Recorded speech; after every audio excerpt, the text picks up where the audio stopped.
Welcome to DIA Today, Democracy in America Today. I'm Matt Parks alongside Dave Corbin.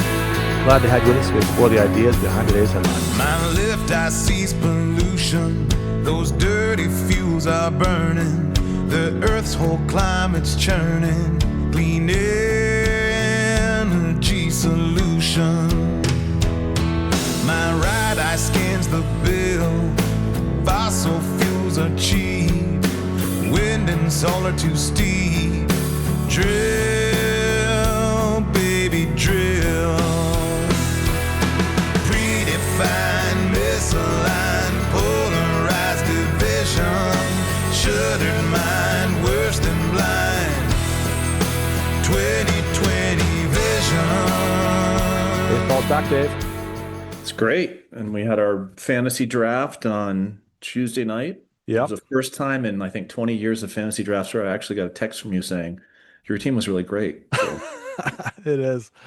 Yeah, and I had one of those nights where it's always like one or two picks before you've got your guy, you've been waiting, this is the round, value, and then off the board he goes. So it was fun because Caleb and Sarah are both in the league as well, and so we were all together kind of chattering about it. And so, as kind of the family side of it was good, but I'm not excited about my prospects. And a 12-team league, it's not easy to get guys off the waiver wire. So, the draft is pretty important. yeah. I mean, there'll be some players that come up, but yeah, it's just a neat to have 12 teams because we have a lot of former colleagues from Kings Yeah. doing it. We have two philosophers, see how they do with fantasy baseball. And then we have a group of people in Florida from my time at Geneva in Texas who had kind of been down there. I think one actually of the participants in the league, he's the father of Drew Bennett, who played for the Braves. So he's a pastor of a PCA church down in Lakeland. So all good. Yeah. Yeah. And the Red Sox got their opening day win yesterday, which was a lot of fun. Sarah and I watched that from beginning to end, and Crochet looked good. Great. Meyer looked good. There was a lot that was encouraging there. You never mind when it's a crochet day, right? That's a good thing Right. for us. So Yeah. Well, good. So we're working our way to July 4th, 1776 and July 4th, 2026.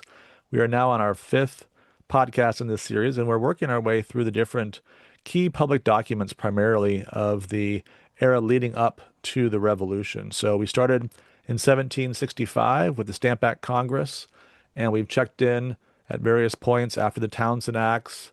Now we're in the 1773, 1774 period when things really begin to accelerate toward what? That's the big question. Certainly toward conflict, whether it's going to lead to violent war, whether it's going to lead to independence, those questions are still open, but certainly things are trending in that direction.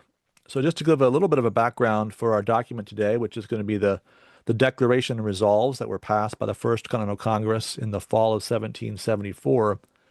You recall from last time, in December of 1773, we have the Boston Tea Party. And so a small number of Boston patriots dump the tea into the harbor.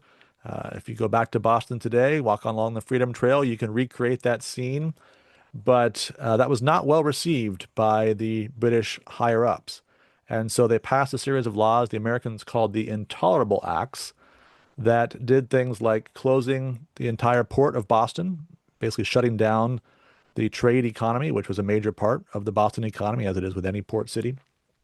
They revoked the Charter of Massachusetts, which essentially meant that whatever government there was appointed by the governor now. There was no elected representation in the normal way that you'd had going back really almost 2 centuries by that point.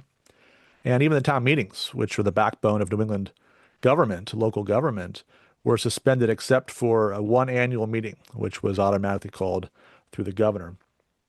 They also removed trials for British officials to England, so they couldn't be tried in New England or anywhere else in America, and therefore they could do as they please. At least this was the Americans' interpretation of this. Washington called it the Murder Act because you could get away with murder and be tried free from any local accountability. British soldiers could be quartered in empty buildings. And then the last law, which becomes more important as time moves on and is really essential to some of the complaints in the documents we'll look at today was what's called the Quebec Act, which naturally dealt with Quebec and the territory that had been acquired at the end of the French Indian War from France, which had been extended geographically by this law, and they recognized the Catholic Church as the official church of that area. And so this was seen as both religiously and politically dangerous as a precedent for the rest of North America. So all of this is happening, let's say, this spring of 1774 to the fall of 1774. And as the colonies are absorbing all this, they're beginning to act and to call for a Congress with representatives from all the various colonies to come and to gather and to coordinate some kind of joint response. And so 12 of 13 colonies, everyone but Georgia, eventually sends delegates to Philadelphia for the opening of the First Continental Congress in September of 1774. Now, last time we looked at Jefferson's essay that he wrote. The idea was they would be instructions for the Virginia delegation. Didn't end up being that. It was too radical for at least the consensus there in Virginia. But we saw some of the same issues being discussed in that document. But now the Continental Congress produces 4 documents. First, and the primary document is the Declaration of Resolves we'll focus on today, but also an address to the people of Great Britain, an address to the King of Great Britain, and a memorial to the American people, basically trying to encourage them through the hardships that have happened up until that point and the hardships they anticipate following their response to these series of acts that have caused so much trouble for New England particularly. So that's kind of the background for this document, again, passed by the First Continental Congress in October of 1774. 12 of 13 colonies there represented, a unanimous statement by all the colonies trying to find a pathway forward and some measure of peace and justice with the British Crown and Parliament in the context of these intolerable acts. Okay, so now we're at October 14th, 1774.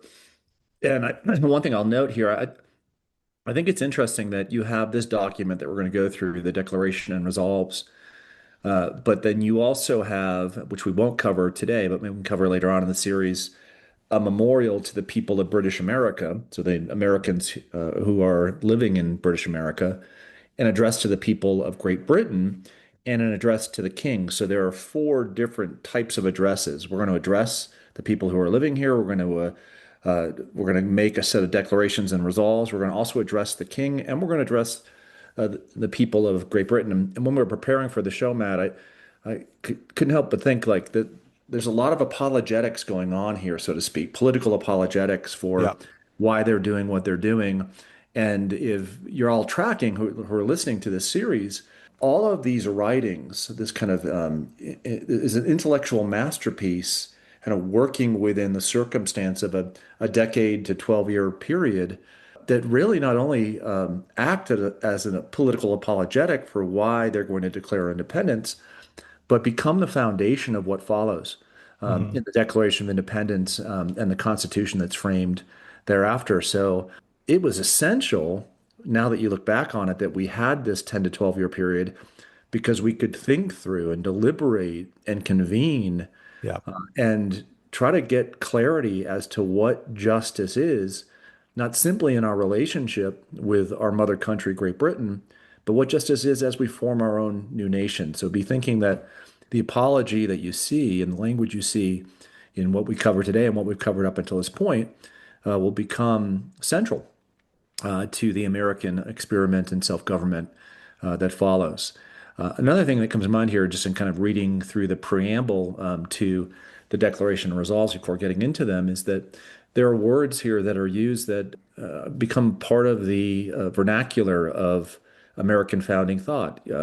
What is constitutional? What is unconstitutional? What is the impartial administration of justice? What does that look like?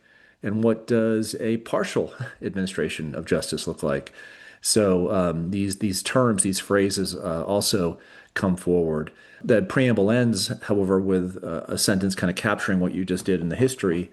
The things that have been passed, these statutes that have been passed are impolitic, unjust, and cruel, as well as unconstitutional and most dangerous and destructive of American rights. So here you see the word American too kind of used, like that we are now kind of a particular body of people who is being treated unjustly. So these standards, unwise, wrong, and unconstitutional, measured by two things: the law of nature and British law. And those are sometimes overlapping standards of law, and sometimes they're different, but they're going to be employed where necessary by the authors of this set of petitions. So let's kind of go through what these resolves are. Let's start with the first resolve that the American people, they say they, are entitled to life, liberty, and property, and they have never ceded to any foreign power whatever a right to dispose of either without their consent. What's the key word in that resolve, Matt, for you? I see foreign there. I mean, obviously, very familiar language, life, liberty, and property. But the fact that they're talking about the British government as a foreign power is very suggestive. And even though they're not going to be pushing for independence, in fact, they forswear that at the end of the document. This is not what we want. Nevertheless, there's something here that we saw in Jefferson last time of recognizing that if we're part of the same empire, there are still some differences, and that the Parliament in particular relates to us in a very different way from how the king does. The second resolve, and this, once again, you're beginning to see the definition of something that's peculiarly American, that our ancestors who first settled these colonies were at the time of their emigration from the mother country entitled to all the rights, liberties, and immunities of free and natural born subjects within the realm of England. So there is the realm of England, but there's also our ancestors. They emigrated. Here you kind of see the language of John Jay and Federalist too, that this is a particular people that was meant for a particular thing. Agreed, Matt? Yeah, that's a great reference point. And to think about the fact that from the very beginning, these are people that are claiming an equality with those they left behind. This was something that, as they'll talk about at different points, was included in some of those early charters. We mentioned that before.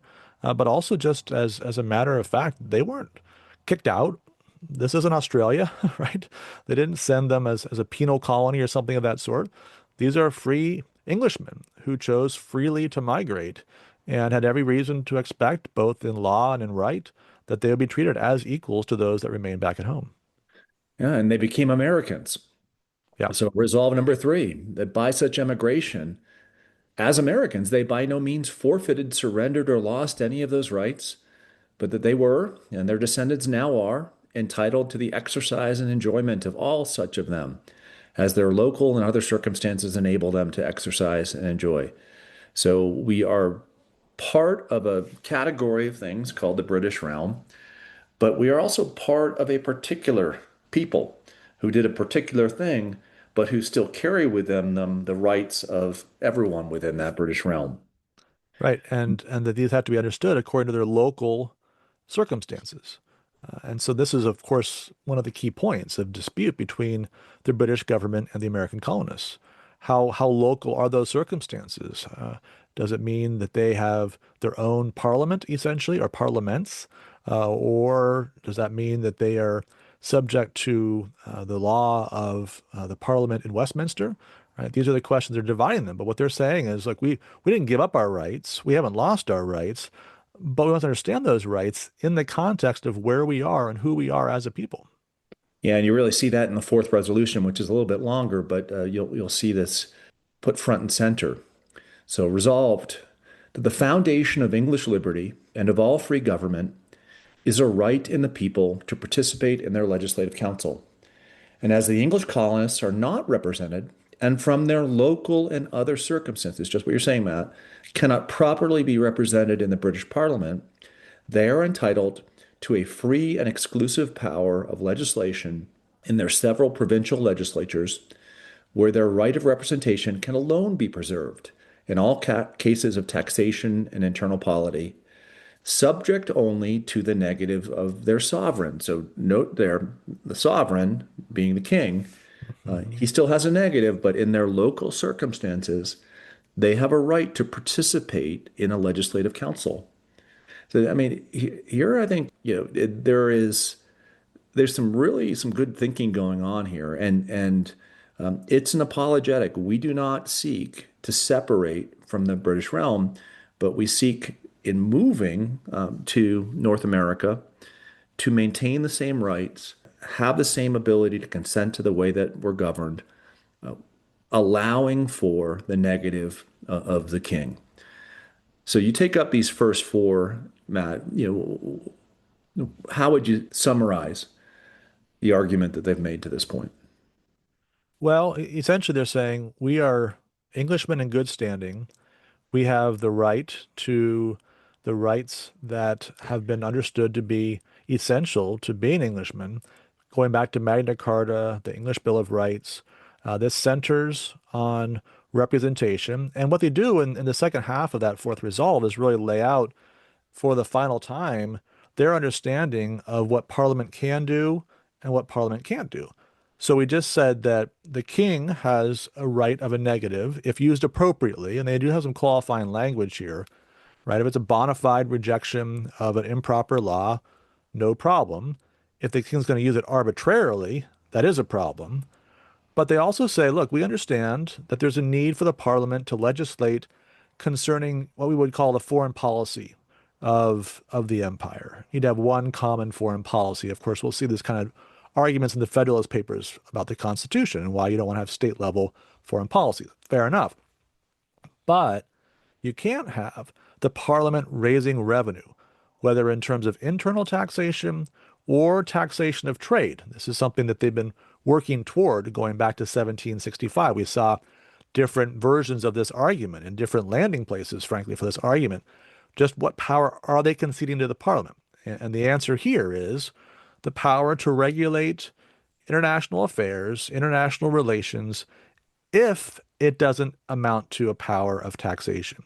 But all power related to taxation, whether on internal or external things, is reserved, they say, to the local assembly where the people are properly represented. Yeah, and you've heard me give this kind of overview of what ordered liberty looks like. And I think it comes into play here.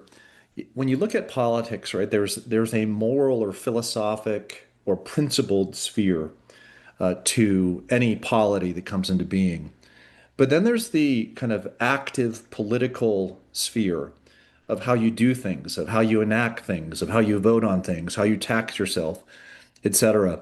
And Tocqueville, at the beginning of his great work, Democracy in America, points out the difference between the American Revolution and the French Revolution. And he goes back, right, to the first settlement of New England and says, these were people, these Puritans, who believed, right, that there was a moral authority, and that authority was God.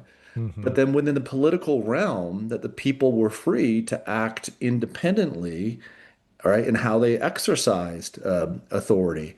So you need moral dependence as one part of the entity, and you need political independence. And he says, what was wrong with the French Revolution is that they wanted no God, no authority, no Yeah. morality, complete moral independence, along with complete political independence.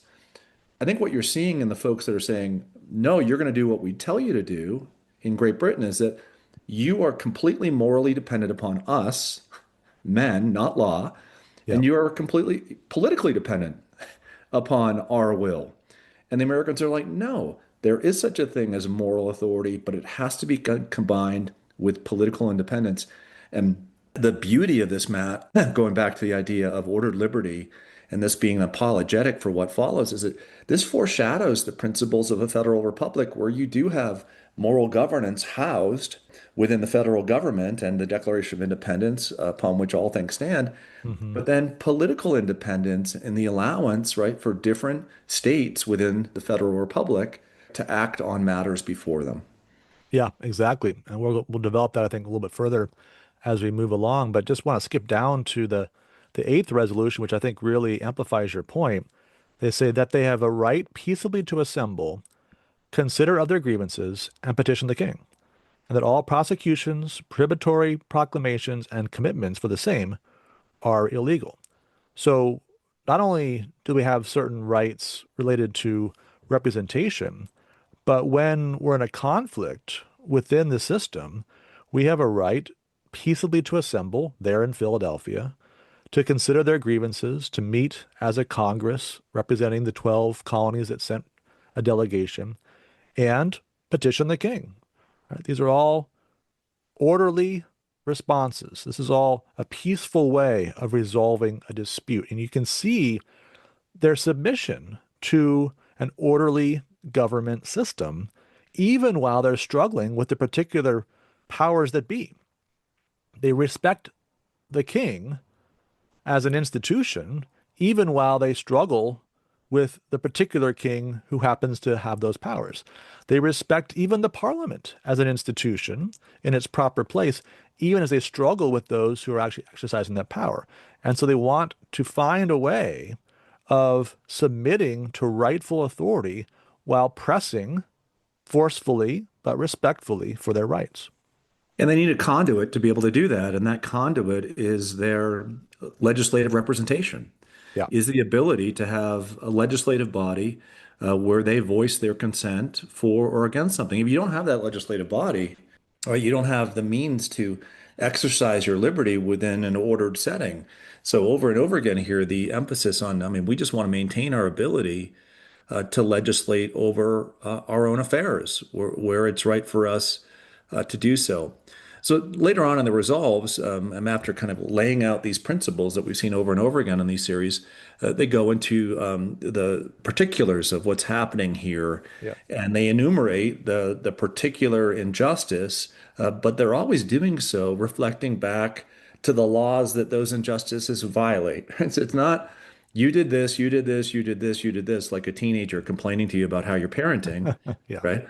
It's you did this, and this is why this is wrong based upon the law that is in place. I think it's a very important way to proceed whenever you're enumerating particulars. I'm going to teach this to Eliza and Jack, and hopefully they can follow suit. Like, this is what you did that was wrong, and this is the reason why it's wrong. But you see this, man, and I think it kind of points once again back to this order of liberties. Are there any of the particulars that they point out that to you are essential, that things that the British had done that was wrong, that you'd be like, okay, this is one that really highlights the particular abuses that are taking place at this time? Well, I mean, I think we've mentioned several of those already with the Intolerable Acts, but the three that they highlight and which have the most obvious consequences for them and serious consequences for them are the closing of the Boston port, which we saw was a real test case for the rest of the colonies, because obviously you closed Boston, you didn't close anyone else. So you could just say, hey, that's good on the margin for the rest of the ports of North America.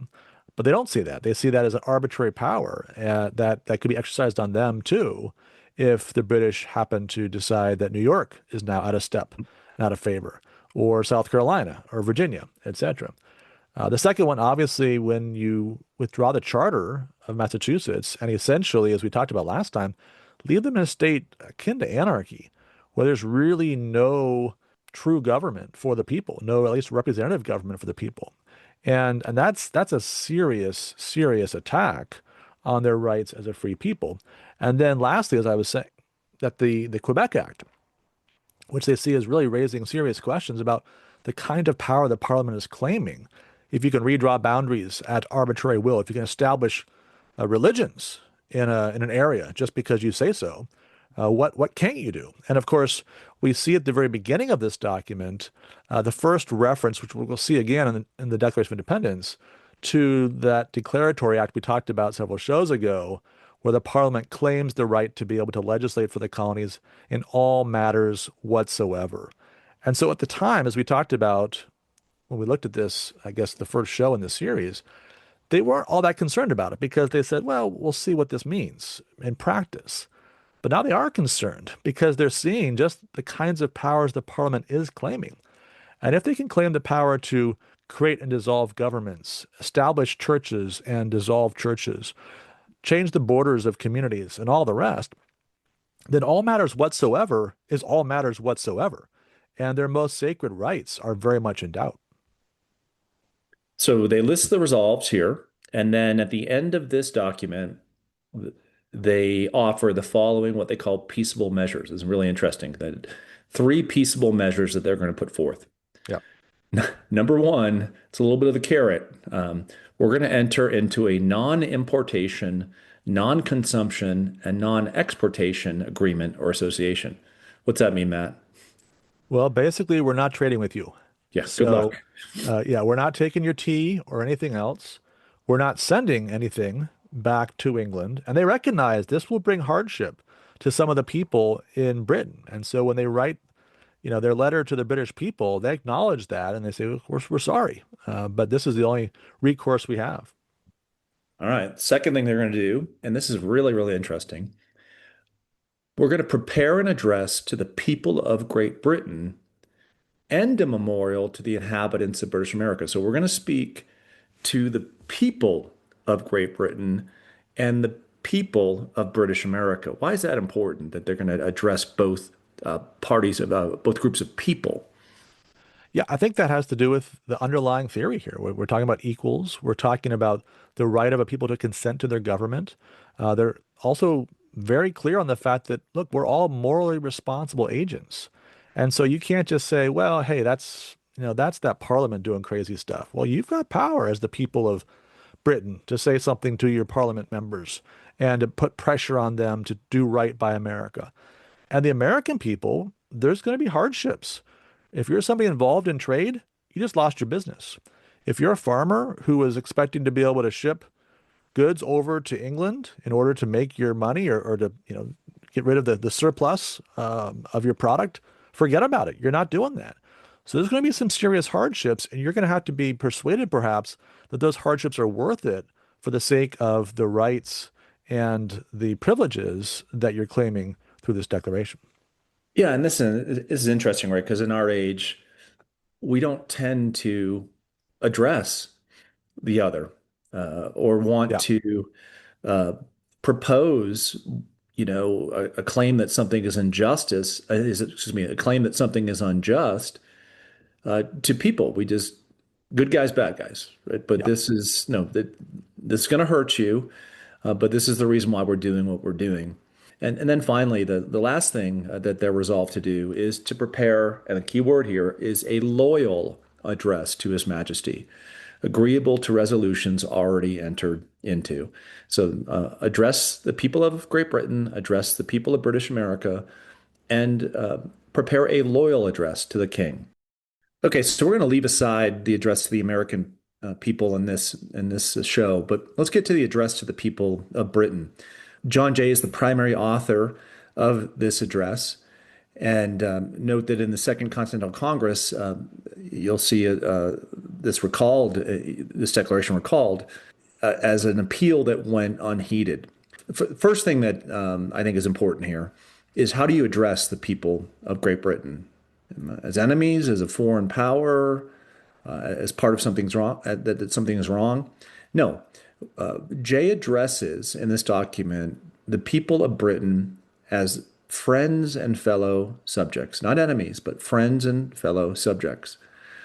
In the first section of the address, he'll then go on to summarize the rights claimed as Englishmen. Second section, apply these rights to the case of America. Third section, show the history of the offense against English rights to Americans since the end of the late war. Fourth section, show that tyranny is threatened by the Quebec Act that you had mentioned earlier. Mm-hmm. Fifth section, show a warning of danger to the people of the British Isle. If this can be done to us, Yeah. it can likewise be done to you. Sixth section, end with a final appeal to not only the interest of the British people who are being hurt, right, by what we're about to do, Mm-hmm. but a final appeal to justice. What do you make of this, Matt? Yeah, I think it's a very well outlined and argued piece. One of the things I used to teach when we got to the Declaration of Independence as a sort of a minor point, said, look, if you need a model for an essay, this is the model for you. And you were just making that point earlier, Dave, about starting with your principles and then showing the application of those principles to the particulars. The same pattern is followed here. So what are the principles, those are the things that should be non-controversial. This is the rhetorical value of this, right? You start with the things everyone's going to have to agree with, and then you show, oh, wait a second. I didn't realize this, but these particular principles are being violated in the way that the British Parliament is treating the American people. So rather than starting out with complaints, which are just particular to you and may not interest the British subjects at all, you start with the principles that they share, that they cherish, that they honor, that they consider themselves the guardians of, along with you, perhaps. And then you show by the end of it, look, as you said a moment ago, if they can do it to us, they can do it to you. Yeah. And so this is, I think, not just rhetorically valuable, but it shows. I think it sort of puts your money where your mouth is. It's saying, look, we're serious about this. We want to be part of this empire on the terms the empire has been established on, the rights and privileges that come with being English subjects. And if you share that goal with us, then you should be with us in this effort to restrain the actions of Parliament and the Crown. Beware the rule they have applied to we, they could likewise apply to thee. And Exactly. that's great danger. Well, let's move in then to the address that they make toward the king. Yeah, and I think they'll go over like a similar list of particular grievances that have happened Yeah. since the close of the final war. But then I think this most important part of this address, in their appeal to the king, they assume in their language to him that he loves British liberty, that he loves the liberty of British Americans, and that he's going to respect those who defend British liberty and the liberty of British Americans. This great line, Your Majesty enjoys the signal distinction of reigning over free men. We apprehend the language of free men cannot be displeasing. We get it. Words are words, they mean something. And what a great title that you have to be king over people who views themselves as free and wants to maintain that freedom. And along with that, and these are the last lines, the last words of the address, we ask but for peace, liberty, and safety. We wish not a diminution of the prerogative, nor do we solicit the grant of any new right in our favor. You are a king, but we have our rights. You ought to respect the fact that we take our rights seriously because it makes your majesty that much more magisterial. Yeah, exactly. Right. It's a noble thing to be a king over a free people. So don't be offended if they speak to you as free people and are willing to press hard for the vindication of their rights in accordance with the tradition that goes back for centuries under the British system. And by the way, which not too many years before was the very means by which this whole line of kings came to power. Yeah. I mean, this is just yeah, great stuff. And you had found, I think you used this in classes before, this great quote from John Adams in his autobiography. Very much a part of an author of that letter to the king. And what was going on here? What was in the minds of the individuals who were in this First Continental Congress? And I'm going to read this paragraph from his autobiography. So this is John Adams, and John Adams writes, "The 2 points which the First Continental Congress labored the most were, number one, whether we should recur to the law of nature as well as to the British Constitution and our American charters and grants. Mr. Galloway and Mr. Duane were for excluding the law of nature. I was strenuously for retaining and insisting on it as a resource to which we might be driven by Parliament much sooner than we were aware." Really, really neat that okay, what is going to be the standard or principle by which you claim that you've been treated unjustly? The law of nature or the British Constitution and our American charters and grants? And some of them that don't go into that law of nature stuff, don't go into that natural law stuff, but Adam says, no, we have to go into both. We have to point out the particular circumstances and understanding of law within the British Constitution and that law of nature that applies to all people at all times.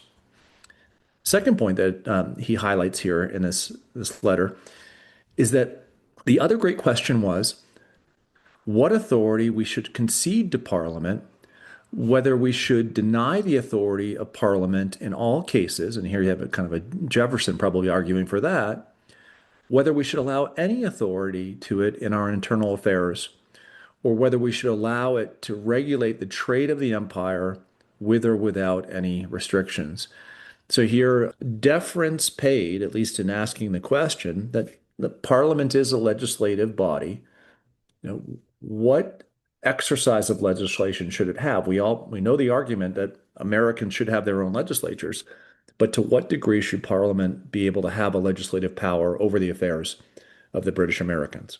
What do you make of these two questions, Matt? I mean, it's really amazing now because you're thinking about you take these two questions and then you apply them to the Federalist anti-Federalist debate. Yeah. You apply them to American jurisprudence, Yep. 17th, 18th, 19th, 20th century, 21st century. These are questions that are recurring questions for the American Republic today. Yeah, absolutely. And I think you've really hit the nail on the head there that the question of what is the standard to which you appeal and what is the right balance of authority between the centralized power and the local power. I mean, over and over and over again, these issues have come before the American people in so many different forms, and we could rehearse you can tell the entire story of American political history in terms of local versus national authority in that debate. I mean, the partisan divisions have always had that dimension to them. Not necessarily exclusively that, but at least had that dimension to them. And our great crises, whether you're talking about some of the early days of Hamilton versus Jefferson, or you go through the nullification crisis, 1820s and 30s, obviously the Civil War, debates over New Deal provisions and contemporary debates, red states versus blue states. I mean, all of that can be framed around these two issues. And so one of the ways that we can use this, I think, is to think about, are there tools here that might help us to bring about a greater measure of consensus, to build some kind of common opinion around at least some of the essentials. If we can't reach all of them, can we make some progress? And I think that we have some hints of how to do that in the way that they approach these questions. You got delegates from 12 different colonies with all kinds of different ideas, different experiences, certainly some common principles. Obviously, they're all on the sort of patriot side, if you will, in this. No loyalists were at the First Continental Congress in Philadelphia, but nevertheless, plenty of diversity in their views and their backgrounds and circumstances. In many ways, Virginia and Massachusetts were a lot further away in those days than they are today. And so there's a lot they have to sort through and figure out, are we even a nation here? Is there enough to bind us together? Do we have enough in common? But they worked through that in the presence of a common danger and found some common standards and common principles to guide them. So you, I think, pose this question really interesting. It's a really interesting question. And you can pose it and have an answer to it, circa 1776 or circa 1787. But the question still is alive today. Mm-hmm. And that is, if you look at the language of the Declaration of Independence, Matt, and look at the language of the U.S. Constitution, who won the debates between these two sides? Well, when you take the question of the laws of nature, we recognize, first of all, in this document itself, they did in fact appeal to laws of nature, the immutable laws of nature, in fact, as it's in the text. And it's interesting because one of the things that I always was struck by when I read this in class was that Adams would say we might be driven by Parliament to the laws of nature. And you think, well, what does that even mean? How could you be driven by Parliament to the laws of nature? Well, what's he thinking about? He's thinking about independence, because there's no point in talking about charters and British constitutions if you're saying you're a different country. Those things break down. They're the only law between peoples that aren't connected by a constitution or by common laws is the law of nature. And that's what he's hinting at, that here we are in October of 1774, independence might not be that far away. And so we better start making appeals to the law of nature, making appeals that can be justified across countries, or even across time periods, across centuries, as the basis for our argument great, cite the charters, cite the British tradition, but go deeper and understand the right beneath at least the best of those. Yeah, you're right. I mean, we see, I mean, there will not be an avenue for imperial reconciliation. Yeah, So, in your words, will be driven to an appeal, which is embedded within the Declaration of Independence to the laws of nature and of nature's God. So we see that in 1776. But then when you take a look at the U.S. Constitution, hmm written 11 years later, and so you won the war, and we know from our mentor Angelo Codevilla, winning the war is one thing, establishing a peace thereafter and a governance structure for that peace yeah, is the most difficult thing. But in the U.S. Constitution, you do see the introduction of a limited, enumerated central authority. And that central authority has authority over interstate and foreign commerce. And yet, it doesn't have authority, at least in 1787, over everything. right. So the line's not drawn exactly the same place as they drew the line with Parliament.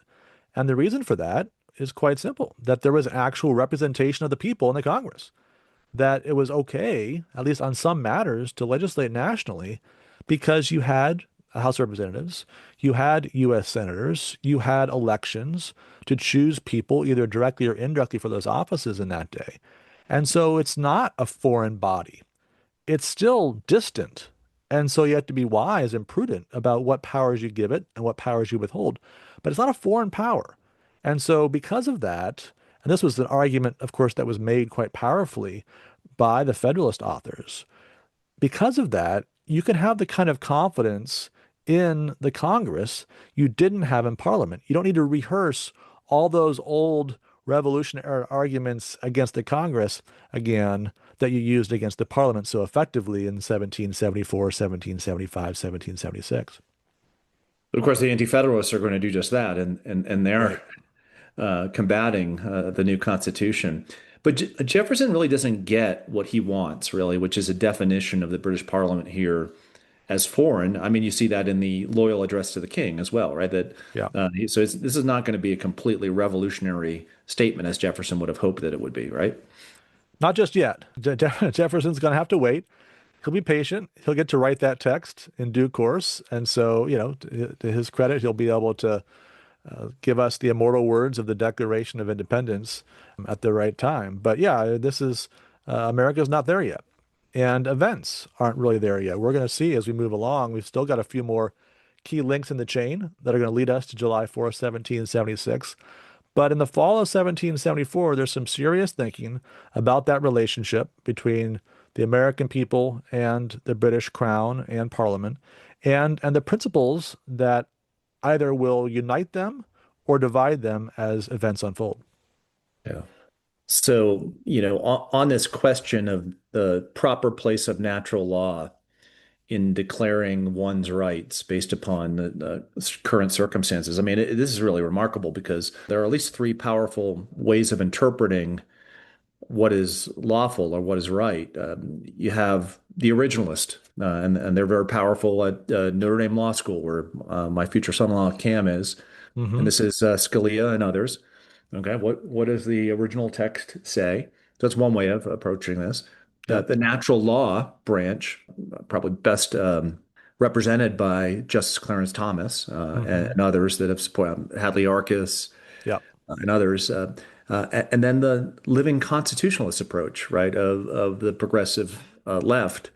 So when you ask, well, who won the debate? Well, that just depends on where you are, right? If you're right, and that gets into Lincoln Douglas, right, and that gets into Yeah. the 20th century. That gets into a positivist approach to law.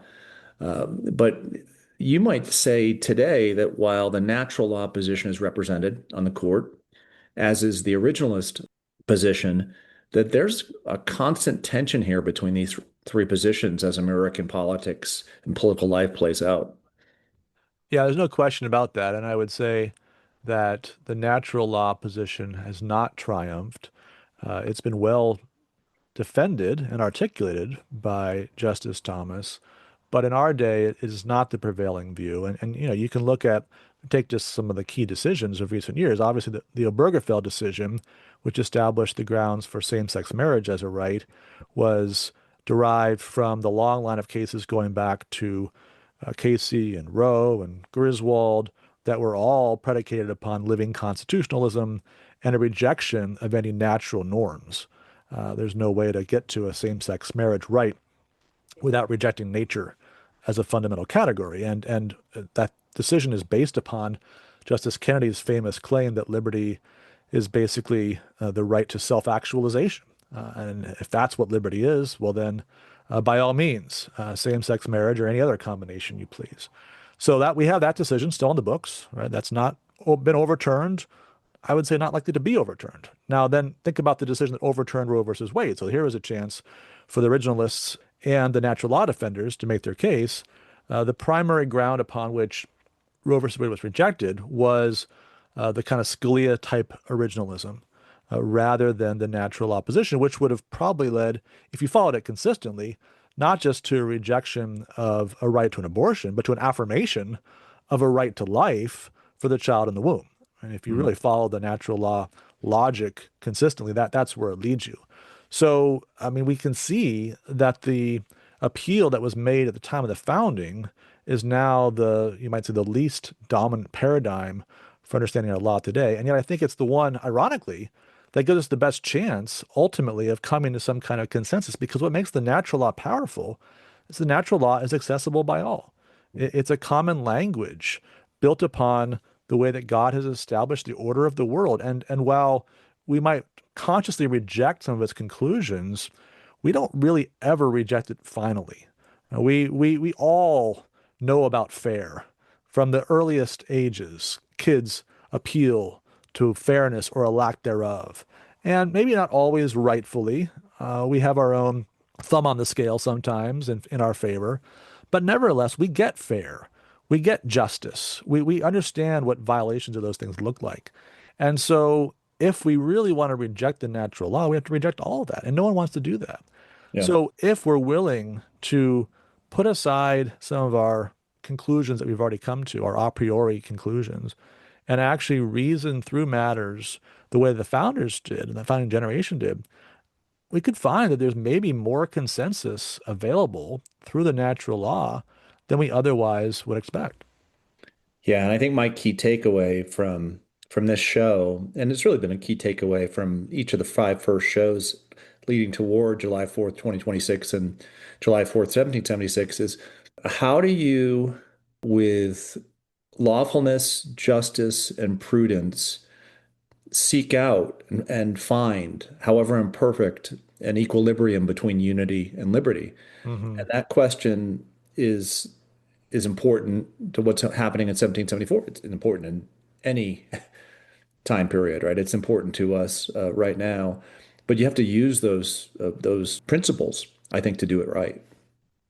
Yeah, that's great. And, that is actually a perfect lead into our next discussion, which will be Edmund Burke's speech in March of 1775 on conciliation with America. And so now, after this Declaration of Resolves has been received, as the tensions have continued to grow, Burke, as this English statesman, says, can we hold this empire together? What's it going to take? How do we understand the character of the American people, our own British law and tradition, and how do we find a pathway forward? It's a great picture of what it would look like for magnanimous statesmanship. Of course, it doesn't prevail. 3 weeks later, we have Lexington conquered. So we're getting there too. But we'll get a chance to see what it would look like for somebody to really think about the grounds upon which unity and liberty can be preserved. Yeah. So we've been free, moving to Tocqueville's crystal ball, to make picks. Yes. I think the unifying standard, perhaps over the last 3 months, is that I've done better than you have, by a little bit. You have actually. Yeah, you've had some moments for sure. I mean, that run you had in the college football playoff, perhaps unequaled in the history of Tocqueville's crystal ball. You almost had a similar run with the WBC, but U.S. losing to Venezuela, poor Garrett Whitlock giving up the winning run there. unfortunately broke your magic streak there, and so you got Venezuela in the final, which was impressive over Japan along the way, but didn't quite get that final correct. Yeah, I was prepared to say that if U.S. defeated Venezuela in the final of the WBC, that soon enough, it could be a year from now or 3 years from now, Greenland was going to participate in the next WBC. No, I just, but now we're in into March Madness. Yep. What a time to be a sports fan. You've got March Madness, you've got the beginning of the baseball season, you've got NFL free agency, you've got the playoffs around the corner here. Hmm. I mean, you could really make a full-time job just watching sports right now. Yeah, But we both have full-time jobs, so we can't do that. we can't do that. But we do probably spend an excessive amount of time on these things. So this is the most important part of the show, right? So how are you doing in terms of your bracket? And you see a way forward. I think we have 20 individuals in my family, my wife's Katie's family, and friends. Where are you right now in the group of 19? I'm not doing great. I think I'm actually ranked like eighth. I think we're tied in terms of points, but it's pretty ugly bracket, honestly, with the one exception that if Duke happens to win this thing, I will probably win the pool because there are only three of us out of that group that chose Duke, and I'm ahead of the other two. Okay. So I've got the clearest pathway. Actually, the projection by ESPN is I have the number one chance of actually winning at this point, but I'm not counting on it. At this point, everything I touch is turning to sand. So I'm not optimistic that Duke will get out of the next round with Yeah. with the way Well, my projections are working out. yeah, and I in our last show I picked Duke, and then I felt real bad about it just I because I saw that. just Yeah. don't like Duke. So then I switched to Arizona. It probably was the Big 12 tournament that did that. But I think I'm in. Yeah, we're tied for eighth, and I need some things to happen for us to get there. Okay, but here we go. Opening day. Yep. We've got baseball picks for this year. I don't know if you remember this, but I had the exact number of victories for the Red Sox and Yankees last year. So I'm hoping I continue that streak because the over under for the Red Sox is 87 and a half wins. So 162 games. The over under is 87 and a half. I'm going to go with an over with 93 wins. I think this is a good group. I am high on our pitching staff. I am one of those people who believe that while Roman Anthony might not win the MVP, I think he's going to be in the top five in that category. I think Hmm. there's something special about him. Yeah. You see him get interviewed in WBC. There's like a Ted Williams, Joe DiMaggio, like old school Hmm. thing. There's something there. Like it's just so graceful to watch him play and talk about his play. So I'm going with 93. What do you have for the Red Sox, Matt? I'm going over as well. I got 91, so not quite as optimistic as you, but still that would be nice. I mean, 91 is solid. It's at least in the mix for the division, certainly a strong wild card. Yeah, Roman Anthony, I remember there was a moment when he had a home run in the WBC and Harper and Judge were there to greet him at home plate. And it was kind of like they gave him the handshake, like, okay, you're one of us. You're in that inner circle of the elite. And although he was a last minute addition to the roster and probably the least established player on that roster, they knew what they had with him Yeah, and they you can treated him just that way. tell, right? Yeah. You can just tell that, okay, you can't teach this stuff. You're a natural, right? That's that great film, The Natural, right? Yeah. Yeah. He is the natural. All right, how about the Evil Empire? All our New York listeners, so how are they going to do this year? So their over-under is 90.5, and I've got them just under. I'm going to take 90 so that the Red Sox slip past them by one win. Would love it if it was the last day of the season kind of thing. And maybe that's the division. Who knows? With the Blue Jays, Orioles, Rays are often tough. It's going to be tough. But yeah, I would love to see the Red Sox just one win ahead of the Yankees. I think we're going to hear a lot of whining out of Yankee Nation. I'm going to go with an under of 89. Nice. So not even close. And what's going to make it even worse for the Yankees is about what I'm about to predict, which is National League champion. You are really going out on a limb and picking what team? I'm taking the Dodgers. Yeah, Risky. it is risky. Yeah. Okay. I'm going to go with the Mets. So not only the Yankees lose more games than the Red Sox, but the Mets actually are the NL champ. Okay. Like it. How about your AL champ? I have the Mariners, and I have the Mariners continuing on to then take out the Dodgers in the World Series. This is Seattle's year, right? We got the Seahawks, we got the Mariners. They're getting an NBA franchise apparently. Kraken aren't looking good, but otherwise, I think it's a big year for Seattle. All it goes to show is you can take Matt Parks out of Washington State, but you can't take Washington State out of Matt Parks. That's the man. I'm going a full homer here. Red Sox are the American League champion. They play the Mets in the World Series, which would be the 40-year anniversary Yep, of Bill Buckner, and yep. we won't even get in there.